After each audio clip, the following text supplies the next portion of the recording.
Welcome back. Let us continue with p-value. And you all know what is this p-value. P-value means probability. Probability of what? Probability of what? Probability of getting chance. Probability to know that how much we are sure that this result is by chance. So if it's a 5% as we have discussed 0.05, we are sure that p-value, if it is 0.05, we are sure that this result is 5% by chance. 95% it is not by chance. That is our main objective. Now I hope it's clear. Now you got the meaning of p-value. Now how to get it? Let us see this. Is it clear? Please note down everybody, because I am telling you everything step by step. If these things are clear to you, I hope you're gonna have a lot of fun. You will all be jumping after this lecture today, because things would be clear. What is hypothesis? How to link it with theory? How to link it with the questions? How to link it with the plot diagram, right? And then finally p-value. So it's a kind of conditional probability. I hope you might have studied or not, but let me make it very easy for all of you. Here, you want to see the quality of a water. You want to test the quality of a water. Suppose you take a sample from a river. So how do you see what would be the quality?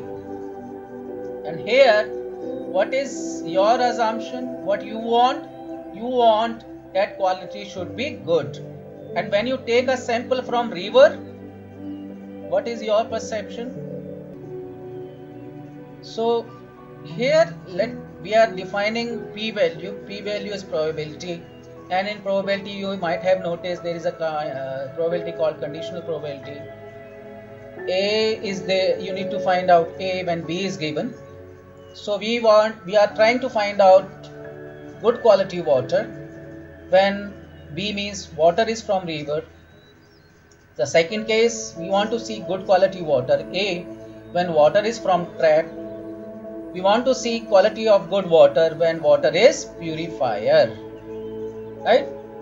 So where probability of P would be high, where probability P would be low. Now you can predict it here in this case. This is concept. This is what? Left side concept of. So sorry. What is the probability that quality of water is good? So it is like some A is given and you need to find out B. So it's a conditional probability. I hope those who know little bit about probability, if you don't know, it's fine, absolutely fine. Don't worry about it. But you might know little bit about this kind of relationship. So the probability that is true, given that B is true, right? So good quality of water you will be getting when the B is true. So probability would be true when the given other alternative is also true. For example, to know what is the probability that the same example, the quality of water is good given that sample is taken from river. So are you taking sample from river? So one segment you will have different guesses. I don't know. If sample of water is taken from tap, then water probability of quality of water would be low, because I don't know, in Delhi MCD water, we can't trust it as such. If the sample of water is taken from water purifier, then estimate a high probability that quality of water would be good. So here we are discussing about conditional. I hope now you understand the concept. Through this we calculate the p-value, right?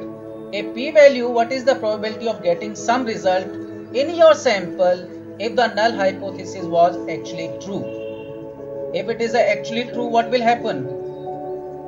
Hypothesis true means that the result were due to chance. So here P is what? It is by chance. So what is the probability of getting a result this big if it was really due to chance. So if your p-value is high, right, it would be treated as that your results are due to chance. It's a coincidence, right? When it's a coincidence, then that means you're talking about null hypothesis. So your null hypothesis is actually true. Otherwise, it's a other way around. Is it clear, everybody? I believe it's clear to all of you that when you are getting a good result, big information that okay, this is like this, it means everything is by chance. Now p-value, probability of getting a result this big if the result were due to chance, large if probability is large, value of getting big thing means matlab this big is means its p-value is high. So large result easily produced by chance, small result not easily produced by chance. So if it is large, so we will treat it that this result is produced by chance. If your p-value is less, it means it is not by chance, you are sure about it. So this is the interpretation of, okay, for example, if p-value is 50% in that water case, it means get a result this big, this 50%. So it is supporting somewhere null hypothesis being true. And null hypothesis is what? That this is by chance. This is by chance. If you're gonna get p-value 50%, 60%, 70%, this big information you are gonna get, this big result you're gonna get, it means that your hypothesis being true half of the times in this 50% case, your result is by chance. Would you like to have your result by chance? No at all. So what is the solution? What if p-value is 1% or half of a percent, means get a result this big, 1%, this big means a number, 1% or half percent of the time. In this case, null hypothesis is not true, may not be true, because hypothesis what? By chance, and here by chance result, that p-value you are getting less than 1% or half percent, that means 99% you are sure it's not by chance, it's a true picture, right? That there is a variation, there is a difference. If p-value is large, the result could easily be produced by chance. If p-value is small, it is not easily produced by chance, that we already have discussed. Now, statistically significant. Before I talk about the statistically significant of p-value, let me come back to you, right? So you want to reject null hypothesis instead of supporting null hypothesis. For that, what you need p-value, and p-value you always pray to God, please help me, show me some magic so that p-value would be less than, as small as possible. So whatever result I have, it will represent that things are not by chance, things are real, right? So here we see statistically significant. What does it means?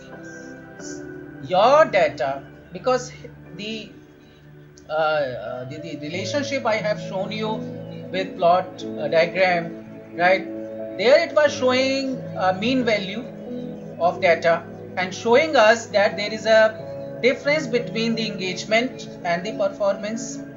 There is a difference of students' experience, satisfaction in terms of their experience. It was showing some difference. But is it because of mean it's showing some difference, or really there is a difference? So that we want to check, and that we can check with statistical significant result, and that we can check, that means just means a low p-value. How low it should be? Less than 0.05, right? That is the borderline. You cannot go beyond. It doesn't mean there is a real difference, right? There may be a difference, but how much that difference, that we can see. All significant means probably couldn't get result by chance. So when you are significant, when it's less than 0.05, it means probability could not get result by chance. Now in research, rule is what? Declare the result significant will reject the null hypothesis. So now your result is significant because it is less than 0.05. And now when it is 0.05, less than 0.05, you can say your result is not by chance, it is not a coincidence. Now you can declare that result is significant, and it's not only significant, it's a statistical significant. Now we can reject the null hypothesis. If p-value is less than 0.05, so if I get 5% of time the result by chance, so like yesterday we discussed what is it, 95 or 5%, and I told you a lot of people protested, and then they decided that okay, we can give them 5% chance where they can make any error, and they that 5% error possibility still continue. So we call it that 5% of time the result may be by chance, right? That is okay, that is perfect for social science research, that is perfect, there is no objection. But if you go beyond 5%, then it would be treated as that whatever result you have, it would be by chance, it would be a kind of coincidence. So 5% is the benchmark, you cannot cross it, you cannot cross the 5%, right? And you want to become more precise, in that case what you need to do, you can make it 99%, but you can't write in your research that it was 100%. No, if you even get 0.000, you cannot mention it's 100%. You need to write 99.9999 something. You cannot at all be sure 100% in social science. Why not? Please note down the second question. I will respond at the end. Oh, I won't really accept more than that. I hope you agree with me. We won't go more than 5%. Right? I will call it a significant and will reject the null hypothesis, but only if it is 5% or less. So I hope you understand. You all are with me. It's a bit technical. It's all tricky. You need to understand the concept, and you need to frame then hypothesis and all this. So here you can see, if you get that you feel it's 100%, you can't write it. It should be 99.9999 something like that. If you get this kind of result, here you can see the same result, same example. Here's the null hypothesis, no difference. Alternative hypothesis, there is a difference of a satisfaction level among a student, those who are having some experience and those who are having no experience. With some experience, their satisfaction is high. With no satisfaction, with no experience, their satisfaction is low. How do we know satisfaction level difference between no experience and with experience? How do we know that? Here it is showing something, but can we say it's a statistically true? Or it's not by chance, as we have mentioned that whatever sample we collect, this is most of the time by chance. Can we say like this? Right? So if it is statistically true, if it is on the basis of a statistical tool and you collect p-value, in that case you can say this difference is not due to chance. Here p-value is 0.0001, less than 1% or less than 0.05, then reject the null hypothesis, and null hypothesis is that there is no difference between the satisfaction level of student, those who are experienced and those who are not experienced. That means there is a difference. This is showing us a true picture. This sample is also reflecting on true picture and how much confident you are. In case of 0.05, 95%. In case of 0.0001, not 100%, 99.999%, you are sure, right? Or 99% you are sure that this reflects a true picture. It's not by chance. It's not by chance. I hope things are clear to all of you what we are discussing today. Very, very tricky thing, very, very important thing. Generally, people they don't want to understand it, and very difficult to understand this concept. So result not easily produced by chance. So these results are not actually by chance. We haven't produced it by chance.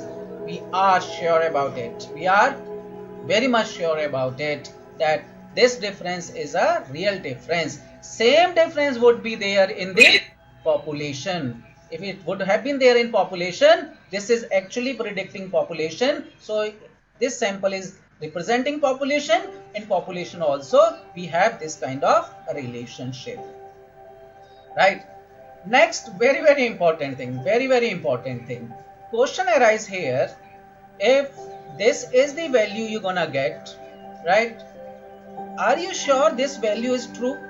So I don't think we will discuss this today. Maybe tomorrow we'll discuss, because I have given you a lot of food for your thought. If I give you this also, I don't know you would be able to grasp it or not. I'm sorry. Why I'm going slow? It's a bit tricky. Developing a relationship, understanding this, you may forget next day if I ask same thing, right? So this confidence level we will discuss tomorrow, don't worry about it, and we'll have fresh learning, fresh mind tomorrow, and that could be another kind of food for thought. And beside this confidence interval, what we gonna discuss, very important thing, guys. I will discuss with you that, don't worry about that. We will discuss three different kind of analysis. If we have a lot of time tomorrow, maybe tomorrow would be my last lecture. I don't know. I believe it would be a last lecture. I'm sorry, you have to bear with me. So we'll discuss this analysis, what kind of analysis we can make with this kind of data. So that we will discuss, don't worry about it. So I'm sorry for today that we can't discuss confidence interval, because if I discuss it, you will forget what we discussed in the last class. So tomorrow we will continue with that.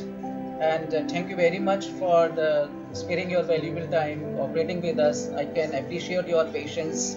I appreciate you all are here with us, and your learning. I mean, learning is very important. I received a call in the morning, and